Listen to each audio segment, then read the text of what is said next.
దొరకని అండి, ఎక్కడా మీకు దొరకనివి. కాబట్టి ఏ రీతిగా ఉంటాయో మీకు ఉదాహరణ చెప్తాను. తల్లిగారు సిస్టర్ గారు 8వ అధ్యాయం కదా చెప్పింది, దానికి 4వ అధ్యాయము మ్యాచ్ అవుతుంది. దీంట్లో 9 వచనాలు ఉన్నాయి, దాంట్లో 8 వచనాలు ఉన్నాయి. కనబడుతున్నాయండి. 6వ వచనంలో ఏముంటుందంటే, మాకు మేలు చేయువాడు ఎవడని పలుకువారు అనేకులు. మాకు మేలు చేయువాడు ఎవరని పలుకువారు అనేకులంట. తెల్లారులేస్తే ఇదే సమస్య. గమనించండి, సాక్ష్యాలు చెప్పేటప్పుడు అలా పిచ్చిగా చెప్పండి. ఈ సెంటర్లోని దాటి ఆ బొమ్మ దగ్గరకు వచ్చి ఆ లారీ దగ్గరకు వచ్చి అలా పట్టుకోబోయాను. మన కష్టాలు, మన బాధ, సెల్ఫ్ పిటీ అంటారు. ఆ సహోదరు బాధపడవద్దు, కానీ సెల్ఫ్ పిటీ అంటే ప్రతి మనిషికి సెల్ఫ్ పిటీ ఉంటుంది. క్రైస్తవులకు సెల్ఫ్ పిటీ ఉంటే దేవునికి ఇష్టమో కాదు. మన సానుభూతి, ఎవరి కష్టం వాళ్ళది. ఈ లోకంలో ఎవరికి కష్టాలు లేవనుకోవద్దు. గత 20 రోజుల్లో నేను 4 మరి అందరూ ఆశ్చర్యపోతారు, చాలా వేదనకరమైన ఎమ్మటెమ్మటే. ఎందుకంటే కొన్ని బాగా వాడబడుతున్నా, కొన్ని శక్తుల మధ్యన సరిహద్దు దేవతలు ఉంటాయి, కొన్ని అమాయకంగా బలి చేసే ఉంటాయి. మంత వేదన తెలుసండి. ఊరు కాని ఊరు వచ్చి సరే ఇవన్నీ మన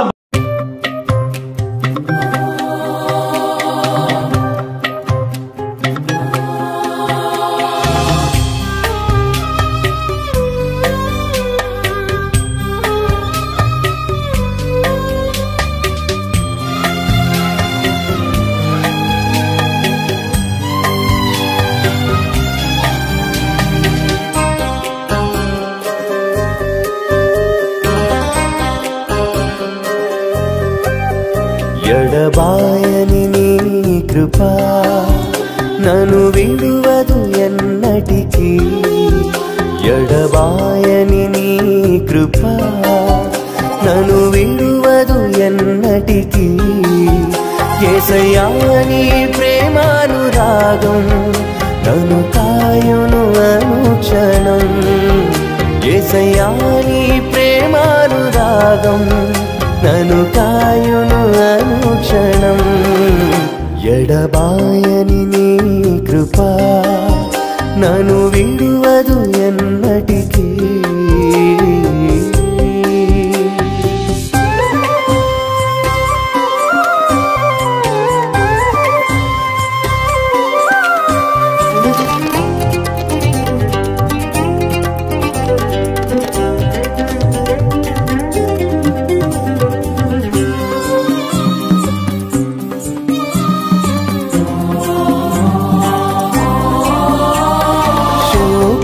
లోయలలో కష్టాల కడగండ్లలో కడలేని కడలిలో నిరాశ నిస్పృహలో శోకపు లోయలలో కష్టాల కడగండ్లలో కడలేని కడలిలో నిరాశ నిస్పృహలో అర్థమే కాని జీవితం ఇక వ్యర్థమని నేననుకొనగా.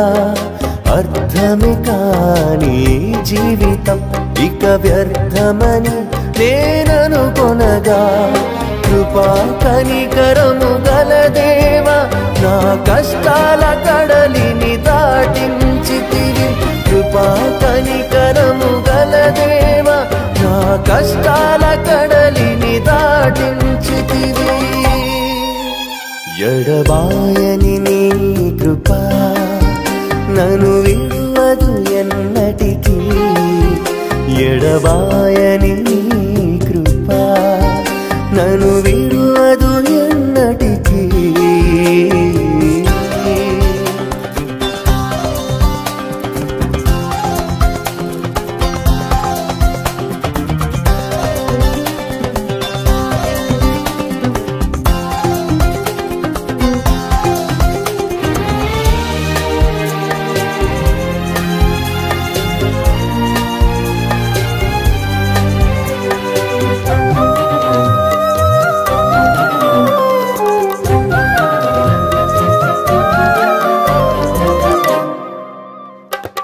విశ్వాస పోరాటములో ఎదురాయ శోధనలు, లోకాశల అలజడిలో సడలితి విశ్వాసములో.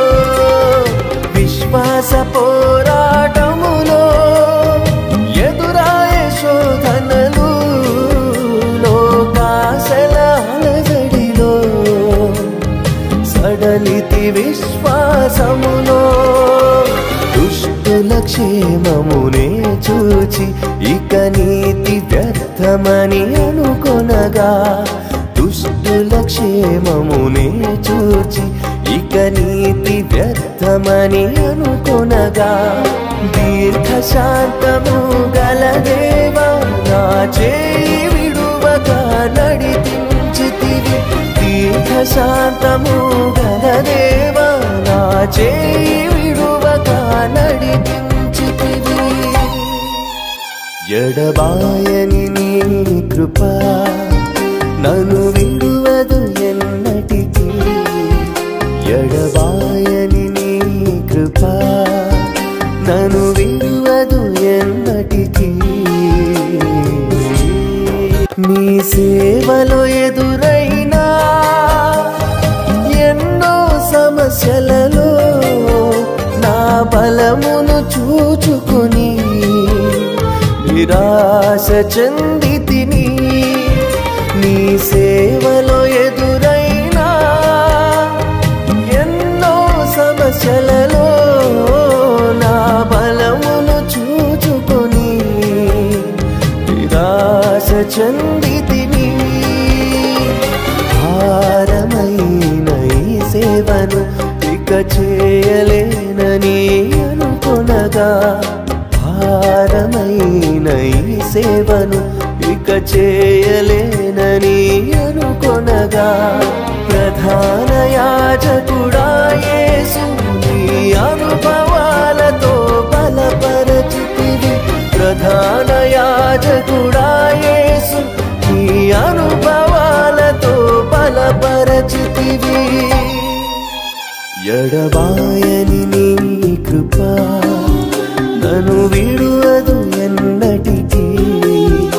ఎడబాయని నీ కృప నన్ను విడువదు ఎన్నటికీ. యేసయ్యా నీ ప్రేమానురాగం నన్ను కాయును అనుక్షణం. యేసయ్యా నీ ప్రేమానురాగం నన్ను కాయును అనుక్షణం. ఎడబాయని నీ కృప నన్ను విడువదు ఎన్నటికీ. ఎడబాయని నీ కృప నన్ను విడువదు ఎన్నటికీ.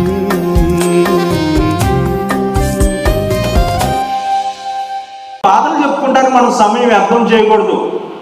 దేవుడు ఏం చేశాడో అది చెప్పాలి, కానుక వేయాలి. సాక్ష్యాలు చెప్పిన వాళ్ళంతా కానుక వేశారు. దేహానికి కనపరుచుకొని కానుక, సాక్ష్యం చెప్పి కానుకే. కాబట్టి మైక్ పట్టుకొని నాకు దేవుడు కనపడ్డాడు, దేవుడు కనపడ్డాడు, నీకు మారు మనసు వచ్చిందా, దేవుడు కనపడ్డాడు, నీ భర్త మారాడా, దేవుడు కనపడితే ఏం ప్రయోజనం, నీ గొప్పతనం చెప్పుకున్నాం. అర్థమైందా? కాబట్టి ఇలా కాదు, సాక్ష్యాలు చక్కగా దేవుడు ఏం చేశాడో టూకీగా.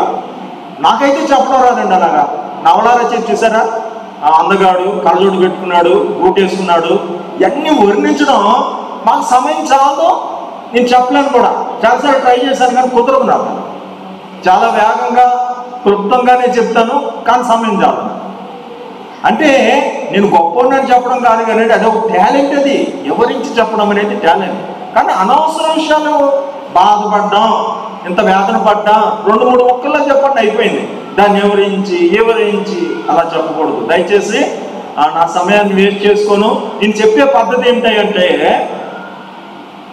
మోషే నీ చెప్పులు వీడు 4వ వచనమండి.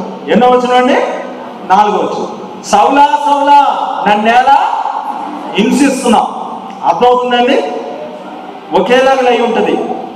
అది పాత నిబంధన, ఇది పత్రికప్ప. మళ్ళీ దీన్ని మిషనరీ వాళ్ళు అయితే తండ్రి, కుమార, పరిశుద్ధ. కుమారుడు భాగంగా మార్కు సువార్తలో ఉంటుంది. మోషే ఏరియా పేర్లు అక్కడ కూడా వస్తాయి, మళ్ళీ పేర్లే వస్తాయి. 3వ వచనంలో పొద మండుతుంది, పొద కాలిపోవట్లేదు. ఇక్కడ 3వ వచనంలో ఏమండి, ఇక్కడ 3వ వచనంలో ఏమొస్తుంది? ప్రకాశమైన వెలుగుతో సౌలు కింద పట్టాడు. దర్శనం అంటే దర్శనం. ఇక్కడ రూపాంతరం మార్కు సువార్తలో శిష్యుల ఎదుట ముఖం మెరిసి బట్టలో మెరిసి. భక్తులకు దర్శనం, మహాభక్తుడి దర్శనం. తప్పుదారిలో నడుస్తుంటే సత్యంలోకి నడిపించుకున్నాడు పిలిపించి, తప్పుదారిలో నడుస్తుంటే సౌలును దర్శనమిచ్చి మంచి దారిలో నడుపుకున్నాడు. శిష్యులకు తన మహిమను చూపించాడు. భక్తులకు ఇచ్చిన దర్శనం. ఇతను నా ప్రియకుమారుడు, ఇతని మాట ఆలకించడని 7వ వచనం అంటే ఇశ్రాయేలు పెట్టిన మూలుగులు విని వచ్చా. ఇక్కడ సౌలు పక్కన ఉన్నవారు స్వరం విన్నారు కానీ చూడలేదు. అక్కడ ఆ రైటర్ మొత్తం ఈ రైటర్కి తెలియదండి. మధ్యలో 2000 సంవత్సరాల గ్యాప్ ఉందండి. 2000 సంవత్సరాలు ఎవరైనా బతికితే కదా చూస్తానికి. మధ్యలో ఒక 15 తరాలు చనిపోయారండి. అయినా ఈయనకి తెలియదు, ఆయనకి తెలియదు, మధ్యలో మార్కు గారికి తెలియదు, ఇలా టాలీ అవుతున్నాయని. తెలియదని ఇంకా రుజువు ఏంటి తెలుసా? అధ్యాయులు అయితే వాళ్ళు రాశారు కానీ ఏ అధ్యాయం వాళ్ళు ఎబ్దించలేదు, అంకీలు వేయలేదండి. వచనాలు అంతకంటే రాయలేదండి. 200 సంవత్సరాల క్రితమే అంకీలు వేశారండి, వచనాలు వేశారండి. 1, 2, 3 వేసింది 200 సంవత్సరాల క్రితమే. అంకీలు వేసిన వాళ్ళకి తెలియదు, కలుస్తున్నాయని. రాసిన వాళ్ళకి అంతకంటే తెలియదు. మరి ఎలా కలుస్తున్నాయి? ఎవరు ఏ కాలంలో రాసినా వారు వెనకాలంలో ఉన్నది ఎవరు? అక్కడ ఏ డిజైన్ ఇచ్చారో అక్కడ కూడా అదే డిజైన్ ఇచ్చారు. కిటికీలు ఉంటాయి అనుకోండి, 3 కిటికీలు. పక్క కిటికీలో ఏ డిజైన్ ఉందో అడ్డగీత ఉంటే ఇక్కడ కూడా అడ్డగీత. ఇక్కడ చక్రం ఉంటే ఇక్కడ. ఇప్పుడు 3 మిలిటరీ వాళ్ళు నడిచారు అనుకోండి, 3 మిలిటరీ వాళ్ళు నటించి, తమ్ముళ్ళు నటించి ఒకేసారి చేయి కదుపుతారు, కాళ్ళు కదుపుతారు. కానీ ఇక్కడ నటిస్తానికి ఆస్కారం లేదు, వాళ్ళకి తెలియదు. ఇక్కడ 3 నిలబెడదాం, 3కి 3 స్లిప్లు ఇచ్చి ఒక పిచ్చి గీతకి ముందా ఒకలా గీస్తారండి. ఒక్కసారి గీసారు, అలాగా ఆశ్చర్యపోయి ఆహా అని ఆశ్చర్యపోయి ఒకసారి, మళ్ళీ 2వసారి అలా 30 సార్లు గీశారు. అదే అధ్యాయం. అర్థమవుతుందండి? ఇలా ఎన్ని అధ్యాయాలను మీరు చూడొచ్చు, ఏ ఐటెంలో అయినా చూడొచ్చు.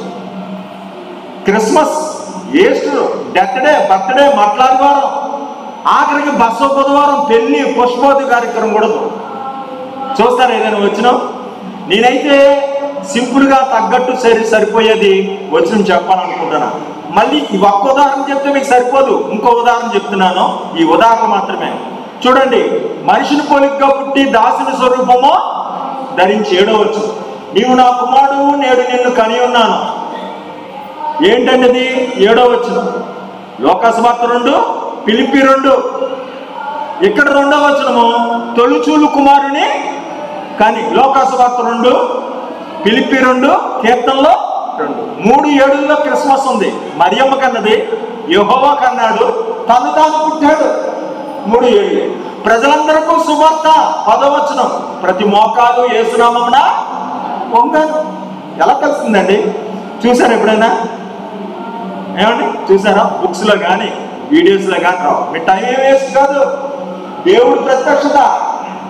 ఒక సర్పం కనబడి మనకు కనబడకుండా వెళ్ళిపోతే జారు చూపెడితే ఇలా మూగుతారా? అలా భక్తులైతే కన్నీళ్ళు కాచారు చాలా మంది. ఏమండి దాగి ఉన్నాడు దేవుడు వాళ్ళ వెనకాల. ఏమంటే మార్కులు ఎలా ఉంది, మొత్తం ఎలా ఉంది, ఎంతమంది రాశారు కదండి? 40 మంది. చూసుకోండి మీరు కావాలంటే. ఎముకలు ఉన్నాయని అందరికీ తెలుసు. ఏమండి ఊహతో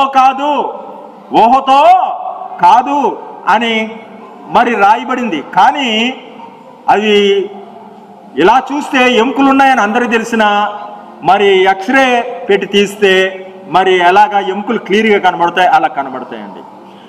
భూపతులారా బోధనుందుడు. ఇంకో 10వ వచనం. బోధ ఎందుకు? సువర్తమానం కాబట్టి. భూపతులు ఎందుకు? భూమి మీద ప్రతి మోకాలు. తొలుచూలు. ఇక్కడ 8వ వచనము, రాత్రి వేళ మందను కాసుకొని. 8వ వచనం, రాత్రి వేళ మందను కాసుకొని అంటే మరణం పొందినంతగా ఇదే చూపాయన కాసుకున్నాడు. ఈయన ప్రభు అయిన క్రీస్తుని ప్రభువుగా అంగీకరించో. 11వ వచనం. అర్థమవుతుందండి? ఎంత మజాగా ఉంటుందో. సపోర్ట్ రిఫరెన్స్ పేర్చుకోక్కర్లా, వాటికి అవే సరిపోతాయి. నీవు ఎరగని జనులు పిలిచదు, జక్కయ్య త్వరగా దిగుము. అర్థమవుతుందండి? 5వ వచనం 6వ వచనం, యెహోవా దొరికినప్పుడే పట్టుకోండి, సమీపంలో ఉండగా వేడుకోండి, జక్కయ్య త్వరగా దిగి చేర్చుకున్నాడు. అర్థమైంది కదా? ఈ రీతి వచనాలు మనం ఎలా క్లుప్తం చేస్తామండి? నేనేమని చెప్పాను దీంట్లో? ఒక కథగానే ఉపమానం ఏముండదు. దేవుని స్తోత్రం. కాబట్టి నా సమయం చాలదు, కానీ నేను ఒక పాటతో, యేసన్న గారు కూడా ప్రవక్తలతో సమానము అని ఆయన పాట రాశాడు. ఆ పాట కూడా ఈ ప్రవక్తలు ఎంతో అంతండి. ఆ పాట నేను మీకు చెప్పాలనుకుంటున్నా. ఏంటంటే ఏమండి, తల్లిగారు రాసి చెప్పిన మాటకి 8వ అధ్యాయానికి 4వ అధ్యాయం సరిపోతుంది. మాకు మేలు చేయవాడు ఎవడంటే ఆ సమస్తం మీద ఆయన అధికారం ఇచ్చాడు అనేది 6వ వచనం, 8:6లో. 4:6లో ఏముంది? మాకు మేలు చేయవాడు ఎవడు, వారి ధాన్య ద్రాక్షరసములు విస్తరించినాటి సంతోషం కంటే అధికమైన సంతోషం మా హృదయంలో పుట్టించింది. ఇక్కడ శాకాహారం అంటే ఎడ్లను, ఏమండి, పశువులను, అక్కడ మాంసాహారం ఉంటుంది. చూసుకోండి కావాలి, టాలీ అవుతాయి, ప్రతిదీ టాలీ అవుతాయి. కాబట్టి నేను అది కాదు, కానీ నీ ముఖం మనోహరమో, నీ స్వరం మాధుర్యమో, పాదాలు అపరంజమయం. ఆ వాక్యం చెప్పాలనుకుంటున్నాను. దీంట్లో చాలా వచనాలు ఉంటాయి, 20 వచనాలు. 23లో 60 వచనాలు అవుతాయి. చదవడానికే 60 నిమిషాలు అవుతాయి. కానీ పాటదా చెప్తాను, 6 వచనాలు 60 కలిసిన నా వీడియో ఉంటుంది, చూసుకోండి.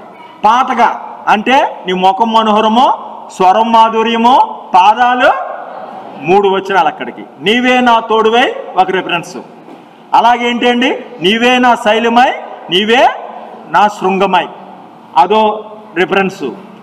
అలాగే ఇంకా ఏమంటారు, నన్ను మైమరిచి నీవే ఆలయమై, నా నిశ్చిత్తమకే అర్జంతమై అంటారు. చూసారా? ఆ 3 రిఫరెన్సులు 3 పల్లవులకి, మొదటి ఆ పల్లవికి చరణాలకి. ఏమండి, 6 రిఫరెన్సులు చూద్దాం. కానీ అండి మరి చాలా వేగంగా చెప్పవలసి ఉంటుంది. చివరన 5 రిఫరెన్సులు ఇస్తాను. ఎన్ని సంఘక్షేమము. దయచేసి నాకు సమయం చాలదు, మీరు అర్థం చేసుకోండి, నన్ను క్షమించండి. ఓకే, ఈ 5 రిఫరెన్సులు మాత్రము చివరన 7 నిమిషాల్లో చెప్పేస్తాను. దేవుని స్తోత్రం.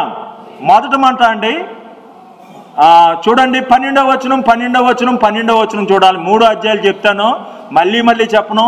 ఏ అధ్యాయాలు అని అడగకూడదండి. ఇక ఏ ప్రసంగి 10వ అధ్యాయం, ప్రకటన గ్రంథం 1వ అధ్యాయం, ప్రసంగి 10, ప్రకటన 1, లోకాసు వార్త 12వ అధ్యాయం. దీంట్లో ఏంటంటే సారాంశం, నా ప్రసంగ సారాంశం చెప్తున్నాను. ఏమి తిందుమా, ఏమి తాగుదుమా అని మీరు చింత పడవద్దు. ఆకాశ పక్షులను చూడుడి, విత్తవు కోయువు. నా ప్రాణమా, తినుము తాగుము సుఖించుమని చింతపడొద్దు. సమస్తము సమకూర్చుకున్నవాడు దేవుడు అంటున్నాడు, వెర్రివాడా, ఈ రాత్రే నీ ప్రాణము అడుగుచున్నాను. కాబట్టి కంటికి కనిపించిన శక్తులు ఉన్నాయి. ఈ కంటికి కనిపించిన శక్తులు బట్టే డబ్బు సంపాదించుకుంటే చాలదు. ఏ యాక్సిడెంటో చేయగలదు, కాకపోతే ఉరి పెట్టుకుంటారు సినిమాటర్లు సైతం. డబ్బున్నోళ్ళు కూడా డబ్బు మీద పడుకుని ఒక ఆవిడ ఏమండి ఏం జరిగింది, సూసైడ్. డబ్బు దొంతర కట్టి 10 అడుగులు దాని మీద పడుకొని చనిపోయింది. అర్థమవుతుందండి? కాబట్టి డబ్బు ఒకటే కాదు, సంపాదించుకోవాల్సిన అదృశ్యమైన శక్తులు ఉన్నాయి అనేది సారాంశం. మధ్యలో లోకాసు వార్త 12 అండి. కాబట్టి అదృశ్య శక్తులు, కంటికి కనిపించిన దేవదూతలు, దెయ్యాలు. ఇందాక సహోదరి లేచి ఆ పూజ అన్న ఆవిడ మీద శక్తులేంటి? అదృశ్య శక్తి. అదృశ్య శక్తులు యాక్సిడెంట్లు చేస్తాయి, అదృశ్య శక్తులు గొడవలు పెడతాయి, అదృశ్య శక్తులు మనశ్శాంతి లేకుండా చేస్తాయి. నువ్వు ఇంట్లో సినిమా సీరియల్స్ పెట్టుకున్నావా, అదృశ్య శక్తులు వస్తాయి. నీకు అష్టాచమ్మ మా ఇంటి మా లక్ష్మే, నీ డాక్టర్ బాబు నువ్వు సుమ్మనే. కానీ ఆత్మీయ కరోనా వచ్చేసింది, పిల్లలు చదవరు, నీకు ప్రార్థన రాదు. తండ్రి వీరేం చేయుచున్నారో వీరు ఎరగరు కనుక వీరిని అని రానబోయిక తెలిసేంది పెద్ద కేటు. వాడు అలా చేశాడు. ఆ హీరోయిన్ మాత్రమే మంచివాళ్ళు. ఈ స్త్రీ పురుష ఆరాధన వీళ్ళు ఎప్పుడు కలుసుకుంటారు? అయ్యో అపార్థం వచ్చేసింది, మధ్యలో వీడు అపార్థం పెట్టేశాడేంటి? ఏమండి, చర్చికి వస్తారని పేరేనే కానండి, చర్చికి వస్తారని పేరేనే కానండి, ఇంటికి వెళ్ళి చూడాలి వాళ్ళ ఆరాధన. ఇక్కడ ఆరాధనకైతే అందరిని బెదరగొడతారు కానీ టైం పెట్టి సీరియల్ మీద సీరియల్లో. ఈ ఆరాధనలో ఉన్న వాళ్ళు మళ్ళీ స్త్రీ పురుష ఆరాధనలో ఉన్నారన్నా భర్తను రక్షించుకోలేరు. ఏమని మీ పిల్లలు చదవరు, మరి ఇటువంటి వాటిని వదిలిపెట్టాలి. టీవీలో బొమ్మ రోల్ అవుద్ది, ఒక్కోసారి ఏమని గడిబిడవుద్ది. మొదటిది నీ ముఖం మనోహరం అంటే క్లియర్గా ఉండాలి. హృదయ శుద్ధి గలవారు దేవుని చూచెదరు. నీ దర్శనం బాగుండాలి. మనం దేవుని దగ్గరికి ఎందుకు వచ్చామంటే అగ్ని ఆరోదు పురుగు సావదనే లోకం నుండి తప్పించుకోవడానికి వచ్చాం. అది మన దర్శనం. కలిసి వస్తుందండి, వ్యాపారం కలిసి రావాలండి, ఏదో మా దేవుడండి, ఏదో మా దేవుడండి, నేను దేవుని బాగా ప్రేమిస్తానండి, దేవుడి సబ్జెక్ట్ అంటే చిచ్చి, ఈ పాపం అంటే నాకు ఇష్టం, ఇలా రావద్దు. అగ్ని ఆరదు పురుగు, అది దేవుని మురుపు మీద దేవుని కోసము ఏదో కలిసి ఎవరు సరైన భక్తి చేయలేదు. ఎవరు ఏదో టైంలో అప్పగించేశారు. నరకంలో పడిపోతాననే భయంతో వచ్చిన వారు మళ్ళీ పడిపోయినా తిరిగి లేవగలరు. ఏమండి, మురుపుంతో చేసే భక్తి పడిపోయారా, నేను నడవలేనండి ఎందుకులే అని మళ్ళీ రారేక. మురుపుంతో చేస్తున్నావా, భయముతో, భయమే జ్ఞానానికి మూలం. ఏమన్నా 3 అధ్యాయాలు చెప్పానుగా, ప్రసంగి 10, లోక 12, ప్రకటన గ్రంథము 1వ అధ్యాయం. పెన్నులు కానీ కాగితాలు కానీ ఏదైనా పెట్టుకొని రాకపోతే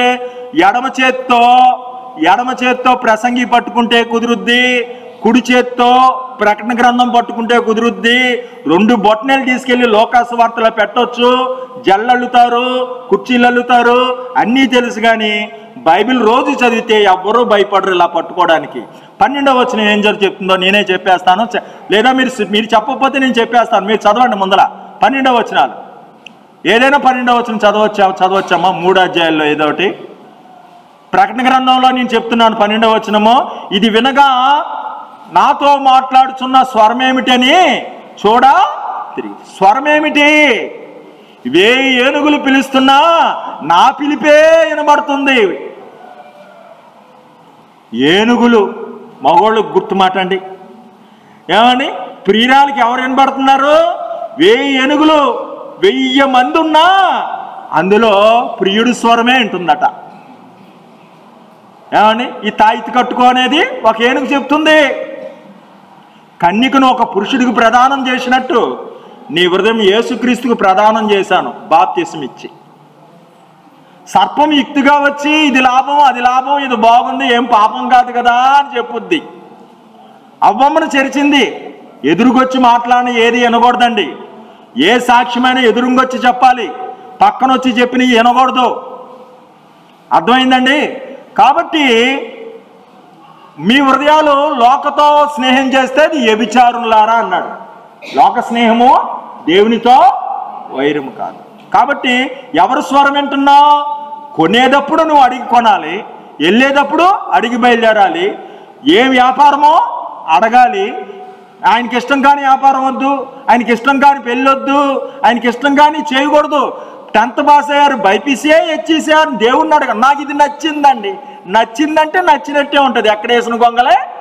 ఎంఏ అయిపోయింది, ఉద్యోగం లేదు. ఎంటెక్ అయిపోయింది, ఉద్యోగం.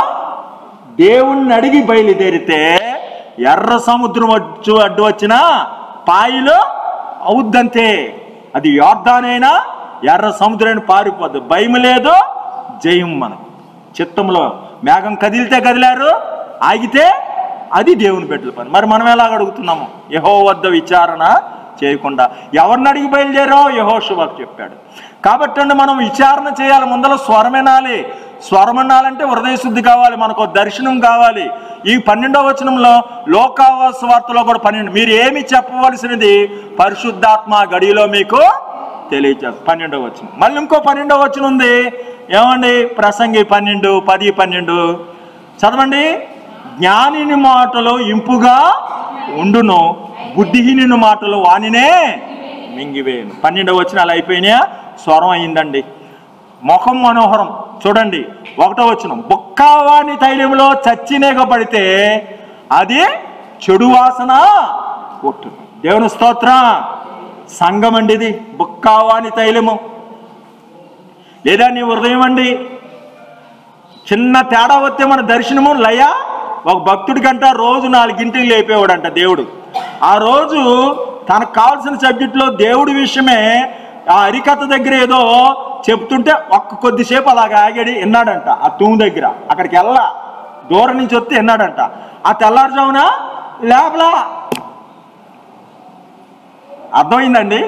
హృదయ శుద్ధి గలవారు ధన్యులు. తీగలు మీరు, ద్రాక్షవల్లి నేను. నాకు వేరుగా ఉండి మీరేమి, తీగ ద్రాక్ష వల్ల నిలిచి ఉండాలి. ఏమండి, బాప్తీసాలు పొందుతారు, బాప్తీసాలు రక్షించవు, గుర్తింపు మాత్రమే. చూడండి పేతురు వీళ్ళంతా, ఏమండి యోధ, తోమా గారు వీళ్ళంతా బాప్తీసాలు పొంది భార్యలను వదిలి, ఏమండి వలలో వదిలిపెట్టి వచ్చారు. కానీ ఒకడు అప్పగించాడు, ఒకడు అబద్ధాలాడాడు, ఏమండి తోమా గాయాలు రేపారు. కానీ ఎప్పుడైతే నిలిచి ఉన్నారో వారి మీద పరిశుద్ధాత్మ వచ్చింది. అవునా కాదా? మీరు ఎంతసేపు నిలిచి ఉంటున్నారా అనేది ముఖ్యం కాదు, బాప్తిసం పొందారా లేదా అనేది ముఖ్యం కాదు. బాప్తిసం అక్కర్లేదని మళ్ళీ బోధిస్తారేమో, బాప్తిసం కావాలి. కొన్ని పరిస్థితుల్లో బాప్తిసం లేకపోయినా పర్వాలేదు. కొన్ని పరిస్థితులు అవి పాస్టర్ గారు, పాస్టరమ్మ గారు చెప్పుకుంటారు. దేవుని స్తోత్రం. ఏమండి, బాప్తిసం కావాలని బాప్తిసం పొంది తృప్తి పొంది నిలిచి ఉన్నది ఎంతసేపు? బుక్కవాని తైలంలో చచ్చినేగబడితే అదంతా చెడు వాసన కొట్టును. మరి ఇంకో వచనము, 1వ వచనము, ప్రకటన గ్రంథం 1, యేసుక్రీస్తు తన దాసులు కనబరిచిన ప్రత్యక్షత. యేసుక్రీస్తు ప్రత్యక్షత ఎవరికి ఇస్తాడండి?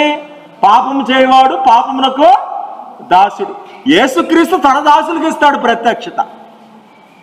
ఇంకో వచనము, 1వ వచనం, జనులు వేల కొలదిగా వచ్చారట యేసయ్య మీటింగ్కి. వాళ్ళని చూసి యేసయ్య పొంగిపోలేదు. వేల కొలదిగా వస్తున్నారని నువ్వు అంటున్నావేమో, పులిసిన పిండి ఉన్నది జాగ్రత్త అన్నాడు. చూసుకోండి, కాలితే ఉంటుంది. పులిసిన పిండి వేల కొలది వస్తే కాదు, పులిసిన పిండి ఉంటుంది.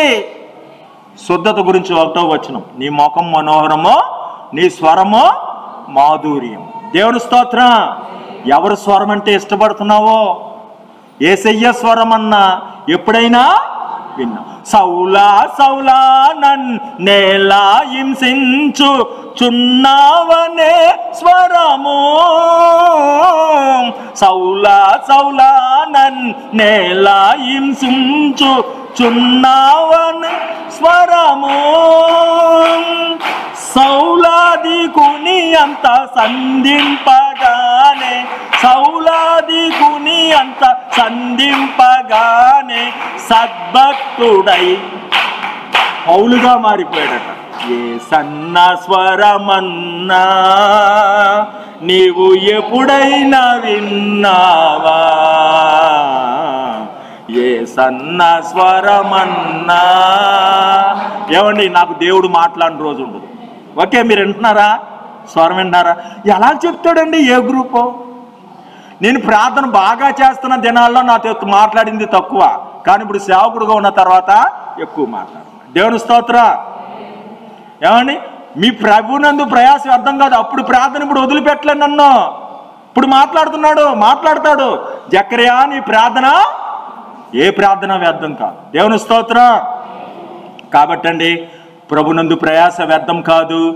మనం ఆయన స్వరం విని ఏదైనా చేయాలి. కాబట్టి మారు మనసుకు కూడా స్వరం వినాలి. ఆ బాప్తీసం తీసుకుంటారో పేరు మార్చుకుంటే మంచిది. అభ్యంతరమైన పేర్లు లక్ష్మి, వెంకటేశు వాళ్ళ పేర్లు తలవకూడదు కాబట్టి మార్చుకోవాలి. అభ్యంతరం కానప్పుడు మనం మార్చుకోవాల్సిన అవసరత. ఆయన సమస్త దేవతల కంటే పూజ కాబట్టి మీ ఇష్టం, మీ అభిరుచి అనుకోండి. అది ఎవరో అభ్యంతరం పెట్టేది కాదు. 12 వచనాలు ఇలా కలిసినాయి, 1వ వచనాలు కలిసినాయి కదా. 15వ వచనం చదవండి. 15వ వచనం ప్రసంగి 15వ వచనం. 15వ వచనం, ఊరికి పోవు త్రోవ. చదవండి. ఊరికి పోవు త్రోవ ఎరగన వారై బుద్ధిహీనుడు ప్రయాస చేత. ఏంటి త్రోవ? ఎవడి బుద్ధిహీనుడు అంటే మానవుడు. అయ్యా, నిలవరమైన పట్టణం మనకిక్కడ లేదు. ఎత్తు చోట్లకు మనుషులు భయపడతారు, బావిలో చక్రం పడిపోతుంది, బుడ్డ బురసకాయ పగిలిపోతుంది, కిటికీలో ఉండి చూసువారు కానరారు, విసిరువారు తక్కువ అవటం వలన పని చాలించుకుందురు. ఏమని మరి ఎన్ని తిరగటదారు ధ్వని తగ్గిపోవును. నువ్వు ఉండవయ్యా. ప్రతి 75 ఏళ్ళు బ్రతికిన మనిషి 25 ఏళ్ళు చచ్చిపోతాడు. చచ్చిపోవడం అంటే ఏంటి? రోజు 8 గంటలు నిద్రపోతారు. 75 ఏళ్ళు బ్రతికిన మనిషి 25 ఏళ్ళు చచ్చిపోవడం అంటే నిద్రపోతాడు, అంతకంటే ఎక్కువ కూడా నిద్రపోతాడు.